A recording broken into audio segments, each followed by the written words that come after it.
Hi, Pastor Bullis Gago here. Thank you for joining us here at Revcon Podcast. We got a good one for you today. We're going to be discussing Christianity and politics. The question is going to be, how does a Christian work within the political system, and how do we make political discussions, especially in light of the election that is coming soon? So we want to make sure that we understand, is the answer with the Republicans? Is it with the Democrats? How do you know? How do you choose? And how do we analyze the circumstances that we're facing today? What minorities are facing, the majority group is facing. So that's what we're going to be discussing today. And do feel free to join us in this conversation. Write out your comments there, your questions, and hopefully we can get back to it so we can have a discussion together. So guys, first of all, let me introduce my panelists. You can tell I am excited to go into this. So I'm Bullis Gago. I'm Awale. Wale. Christine. What do you guys think? How should a Christian walk within the political system, and what's our responsibility politically? Well, to start off, as a Christian, all your decisions should be made by the Bible, right? That's just given. And for me, when I look at the Bible, obviously I'm going to look, of course, as a Christian. And I also, of course, will look at who I am as a person, my features, and knowing how we can't run away from how society looks at particular people, right? So then, therefore, if you look at things like Abraham and Abraham's descendants, and why Moses had to free people away from Egypt, we know that the Bible talks about oppressors. And then you have Jeremiah later, who's looking at people from Israel who were doing the oppressing as well. Yeah. So I would have to make a decision based off of how would one look at how people should be treated fairly according to how the Bible says you should be treated fairly. And I can read these verses with the Bible. For instance, Psalms 146:7. So it starts let's start from 5. So happy is he who has the God of Jacob for his help, whose hope is in the Lord his God, who made heaven and earth, the sea and all that is in them, who keeps truth forever, who executes justice for the oppressed, who gives food to the hungry. The Lord gives freedom to the prisoners. So a verse like that, I would have to look at someone who's running and says, like, I'm not going to be the one that keeps away those things from those people. We can start the... No, that's good though, but you bring up initially a very good point here.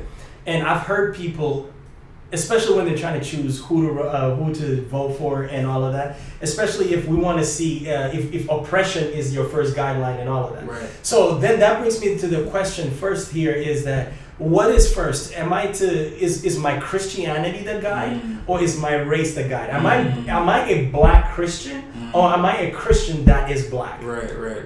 Right? Yeah. That's very big. Right.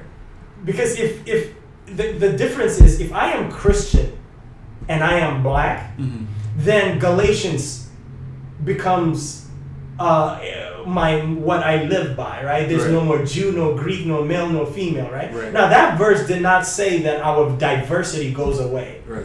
We are diverse, but we are one. Right. So God considers us to be one. So if I'm a Christian, then I am voting from the perspective that we are one people. Correct. But if I am black first before I'm a Christian, then the oppressions or the things that I am feeling supersedes what I think my moral duties are in Christianity. And I think that if you don't resolve that, you're gonna end up voting for a party as though it is salvation for you. Right. So what then becomes the guiding force behind?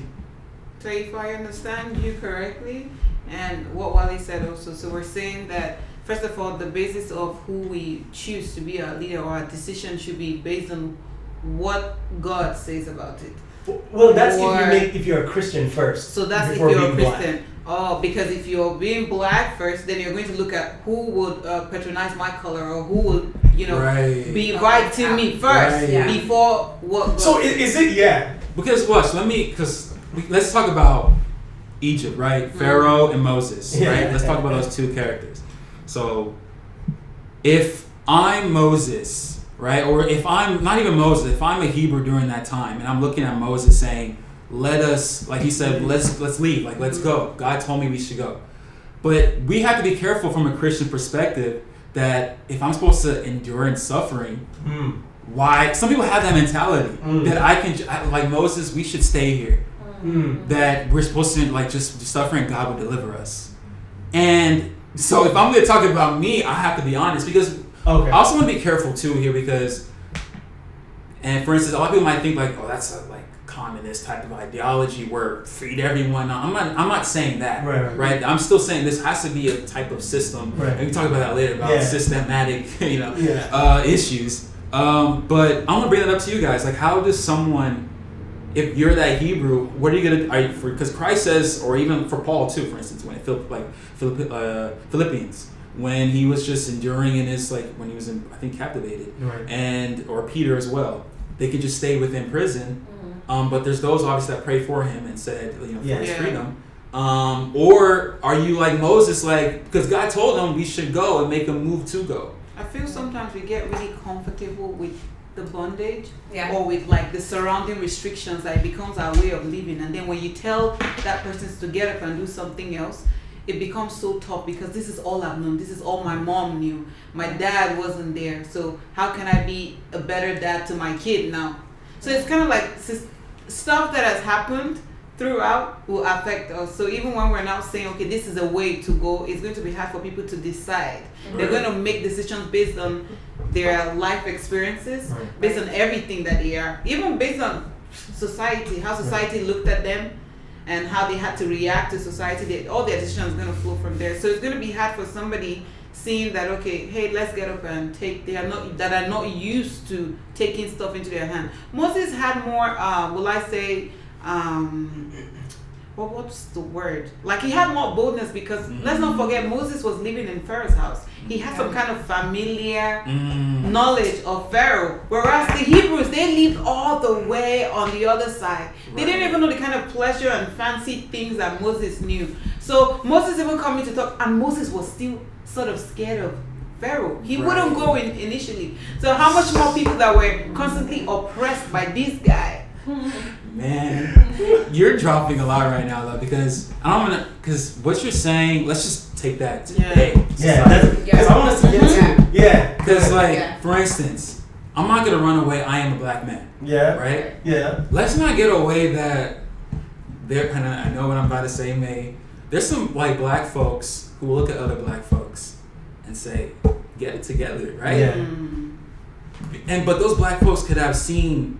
They're in a different type of neighborhood that they're everything is all good. What are you talking about? As long as you strap your boots up, you're good to go. And they might not understand because when you're talking about Moses being in Pharaoh's house, they're seeing it and so what I'm trying to say here is, and it's still a question to you all because I know what my answer is, but it's how does if today's society, being a black man or woman or a white man, white woman, whoever you are, how do you not look at oppression or racism and make a decision on politics or even other things too, not even just racism and politics, it could be other things. I feel as much as we're talking about it's either the Christian portion of it or looking at oppression and racism, I feel it's hard to separate.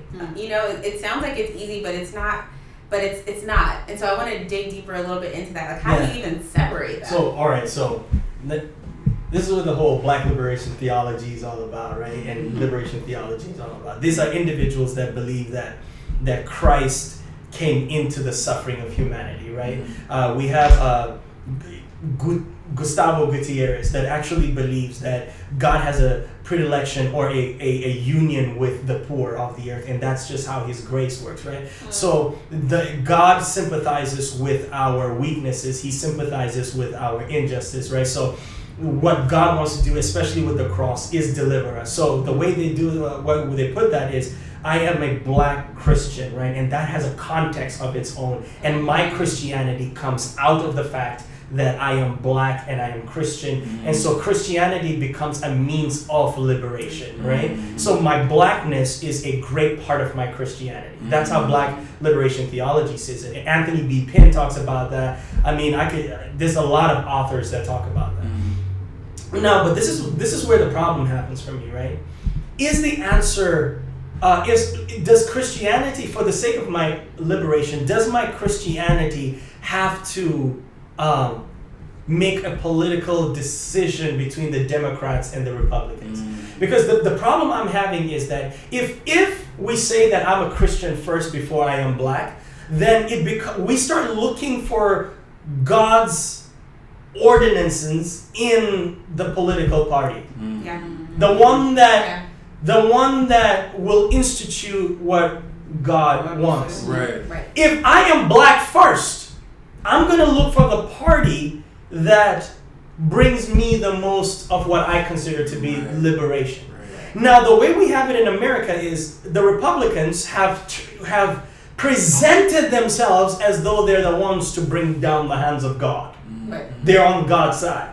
Then now the Democrats make it seem like they're the ones for the black folks. And that's where Biden gets the strength to say, if you don't vote for me, a Democrat, you ain't black. That then to me brought up a lot of problems, because that could mean that a whole party is catering to my race to get votes. That means they're giving me what I want, and I've gone through politics to see that they will do anything to get to power. And so I'll be honest with you, as a Christian, and this is where I think we can start disagreeing here, I don't think that the answer is with the Republicans or the Democrats. I don't think it's that. None of those were better. In fact, I see a lot of people shooting down Donald Trump, right? And hailing the Democratic, we got to pull out our cards, get ready to vote. Vote for what? What are they going to do? The Democratic Party's going to come and put a whole Black Lives Matter bill in place? We ain't even going to get our reparations. No, like I'm not asking for reparations, but I'm saying that party is not going to do anything else for us. It's not. So I personally believe that when it comes to a Christian, what am I really going for? I'm going to be honest with you. I'm going to tell you guys what it is I go looking when I'm voting for a person. Who will not affect my liberty to praise God? Because as long as I vote for a person that won't mess with my freedom to worship, I realize that everything else is a matter of the heart. Me preaching the gospel will change the heart of the oppressor in the country. A party won't give me my freedom. You can pass as much laws as you want and force people to do anything, as long as they're not doing it genuinely from understanding. It's going to be done begrudgingly, and there's still going to be a systematic oppression going on. That is why I don't believe that laws is what frees a human being. I believe that it's the heart that frees a human being. Now, and I know you disagree with me here, I believe then that, and this is where I would like to hear what y'all think. So yeah, George Floyd happened. Yeah, people went out on the streets protesting, right? I don't, and I'm hearing people talk about we've moved forward. Yeah, because of what we protested, look, they passed some bills. My argument is, this is what the system has done from the beginning. When black or minorities start protesting, they give them something to be quiet. I personally believe looking at oppression and telling it to give you your freedom and passing some laws doesn't change their heart. They just find new ways of keeping you out of the system. I believe that if you want freedom, you don't ask the oppressor to give you freedom, you go get freedom. Meaning, I look at people like Tyler Perry. I'm looking at black people that are moving forward, right? And I say, now that's how you get your freedom. That's how you fight equality. That's how you get equality. I don't see them standing on the street talking about, give me land. No, he started from the bottom, bought land. Right now, we're all hailing Tyler Perry for buying him 200-acre studio or something like that, right? Yeah. Tell me who won't think Tyler Perry is actually on their level. Tyler Perry's on their level, right? So I don't see it. I'm not saying that protesting and showing anger is not a way to go. No, it brings attention. Of course. But I feel like right after we're done with this, right? What next? We're going to go right back. And then we're going to wait for them to kill somebody else before we go back out protesting. Right. I think that does absolutely nothing. Right. Well, let me say this though. I do agree that because there's a lot that he dropped. So I'm gonna let me address. Let me address first in regards to the parties. Yeah. For one, let's not one of my favorite directors, Spike Lee, says the okie doke. Don't fall for the okie doke. Yeah. We can't forget Democrats originally were. I mean, we talk about slavery, and that was a party that wasn't for it during that time, right? And Abraham Lincoln, the Republican Party, is the one that created the Emancipation Proclamation, right? Mm-hmm. Then you have that change though during the 30s with the Great Depression when Franklin Roosevelt had the New Deal and Republicans like, what are you doing giving out free stuff? I'm gonna go to the Democrat Party, right? So it shows that a lot of politics are favored in regards to how to treat a human being, which is sad. Mm-hmm. And I agree with you in that part in regards to laws. But we cannot forget though that first for protesting, I am in favor of protesting because that's how, yes, you want to go take power, right? You want to go take things to uplift yourself, uplift your people. But at the same time, we have to remember that, for instance, how Tyler Perry got what he got is that's law though, because in Atlanta, who are the people in Atlanta that are in power, right? Mm-hmm. People think about Trump and Biden that's all you have to vote for. You have to think about who's within your district. I agree. Yeah. And I agree. In Atlanta, majority of people who are the mayor, that's a black woman, that's the mayor. If you look at the council, in where Tyler Perry bought land where slavery was at. I agree. Right? So that's a pure example of why I believe that protesting and laws it goes hand in hand with taking liberty. I agree. Okay. Look. It calls attention to a problem. Mm-hmm, mm-hmm. But I personally believe that protesting simply kicks down a door. So you're gonna go in? Yeah. I believe that Tyler Perry had doors opened because people protested. Right. Mm-hmm. But Tyler Perry didn't sit there asking for stuff. Facts. He walked through the door. Right. I agree. You see my point? I agree 100%. And so I'm not saying, nobody should misconstrue me and say that we black people ain't trying to walk through doors. Right, okay. But I believe part of the internalization of systematic oppression, right? Mm-hmm. Ignacio Montenbaro said, basically, he believes in the decolonization of psychology. Why? Because he believed that salvation was not simply an internal thing, but an external thing as well. Or not only an external thing, but an internal thing. Mm-hmm. We have to decolonize our mind. Yes. Or we have to remove the thought process of oppression. Right. A lot of us that are fighting for equality are not really fighting for equality. We're fighting for more free stuff. Wow. I'll be honest with you. We want an opportunity to be treated equal, but we ain't ready to fight to be seen as equal. You see my point? Yeah. I believe that if you're asking for doors to be open, you gotta go work now. Right. I agree. You see my point? Yeah.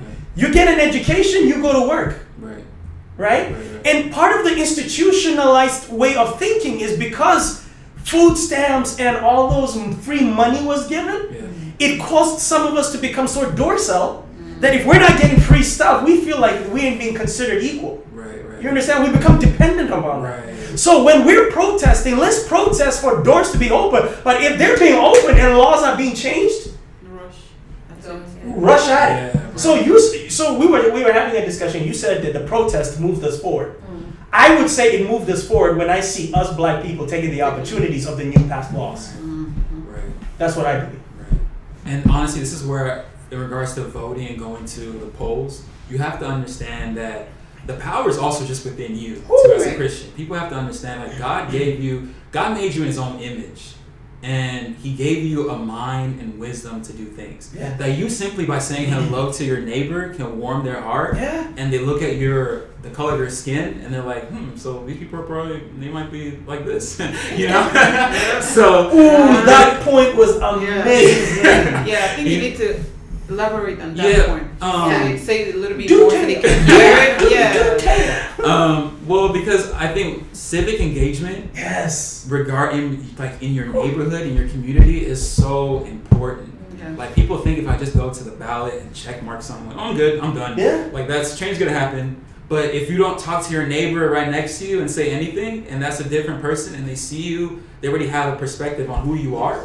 they see you on TV and the media, how you're portrayed, they might be like, all the same. Bro, yeah. Can I just of course. May I? The point you're making, I believe, was discussed by Howard Thurman. Okay. He discussed how hate cannot be a basis to relating. Because hate actually destroys the core of the hater, the person doing the hating. And so the only way for us to reconcile this problem is through love. And love requires moving across the aisle and actually meeting the individual that you're calling an oppressor. Why? Because it is hard for you to label the person that you've actually met and see that they are not your preconceived notions. The reasons why, and this is why I thought that literally the protest, yes, helped us, but all the vandalism, even though it was done by other races as well, did not help us. I feel like it just caused them, I'm going to label it as them, how many ever they are, as justifying the fact that they were thinking of us in this light the whole time. It actually messed up our message. And in the it messed up a good portion of our message in the sense that if the oppressor is looking for means to justify their cause, they're looking for the smallest thing to act upon. And so they looked at the vandalism and said, look, we told you, that's what they are. Fox News hints. Right. So in other words, if we can walk up out of our house and see there's no hate, and this is where Christ comes in, because only Christ can take away the pain of hurt. Right. So then now you don't hate. So then you can walk across the aisle and say, hey, I'm not what you thought I am. I am as intelligent as you are, if not even more intelligent. But I'm not here to uproot you. Let's work together. Right. That's how you change perspectives and change his mind. Right. And I feel like that's when we start moving forward. Right. I'm not saying that the burden rests back on us to free ourselves. That's not what I'm saying. I'm saying while we're discussing our freedom and our equality, let's do our part as well. Right. I know we were the wronged ones, right? But we still have something to do. And I think what you're saying is just shifting the mindset. It's not that we're wrong, but it's the way that we need to go about it in order to actually bring about that change, right? So can we push that even further more to the point that you were talking about walking down the aisle, stretching out that hand. So can we also do that with opportunities, like stop being where we are, seeing all the stuff we don't have, and make research on what we really have, and go at it with all that we have. Because trust me, when you have knowledge, nobody can take it from you. When you have power, nobody can take it from you.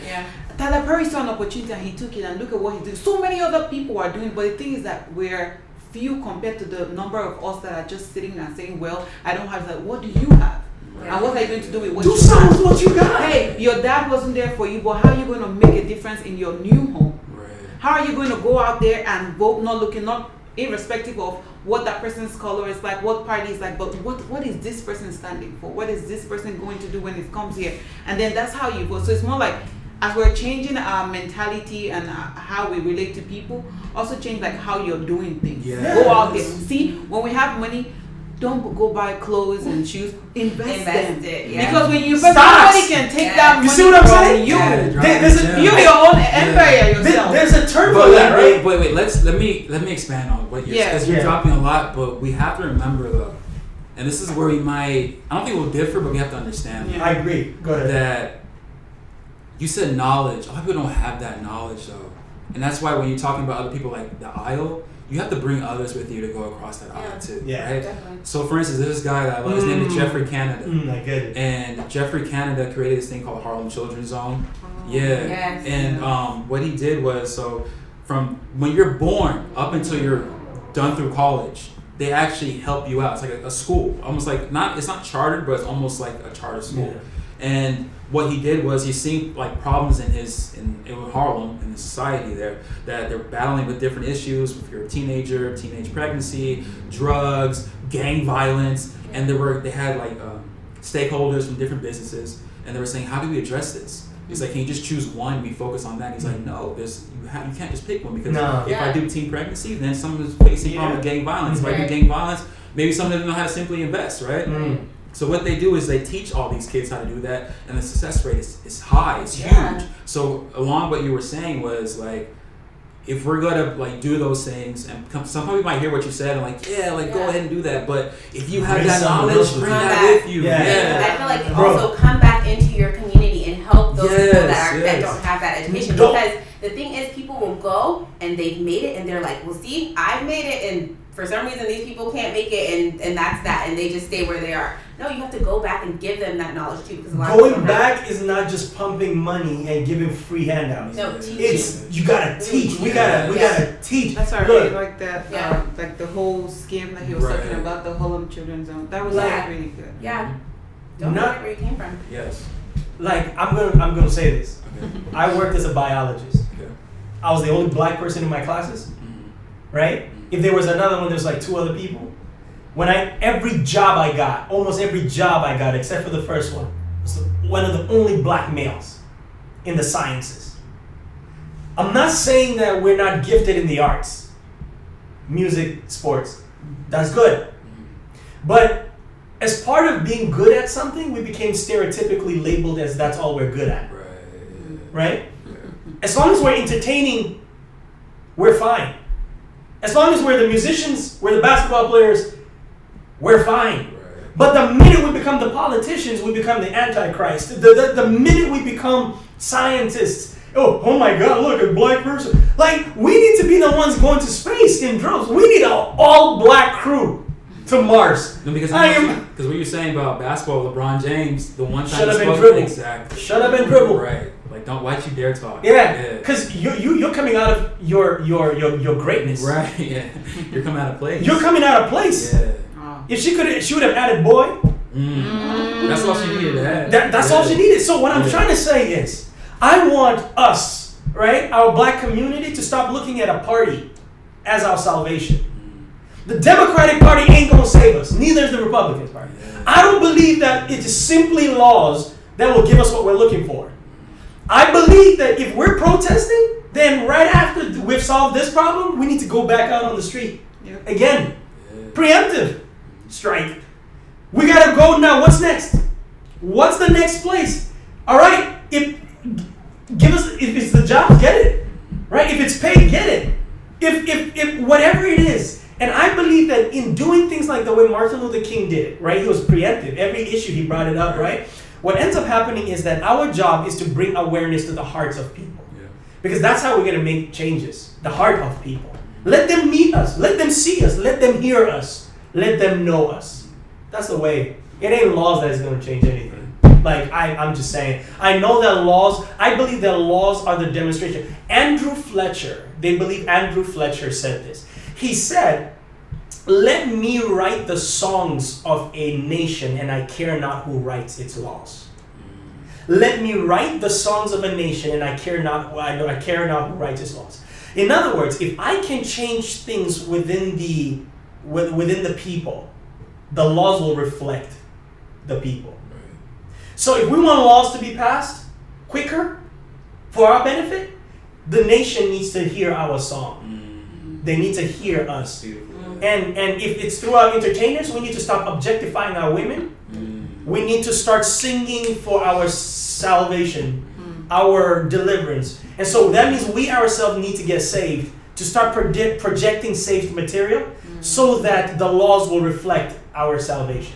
That's what I believe what needs to happen. We need to change our mentalities. I know we're the ones that were wrong, but the oppression we talked about caused us to start thinking in a way where we think our freedom will be handed to us. I believe we have to fight for it. And fighting for it means actually getting to the positions we need, to actually getting to it. But it all happens when we have a changed heart. Then the world can have a changed heart. And I believe that only happens through Christ Jesus. Yeah. So that's the point. I hope you enjoyed the discussion, agreed or disagreed, and you'll let us know. Do feel free to follow us on Facebook, Instagram, here on YouTube. Subscribe to the channel. We're here for you every Monday, and we do want this to be interactive. And so do put your comments there, please do, and we will try to get to it again. From all of us, we thank you for joining us. God bless. See you next week.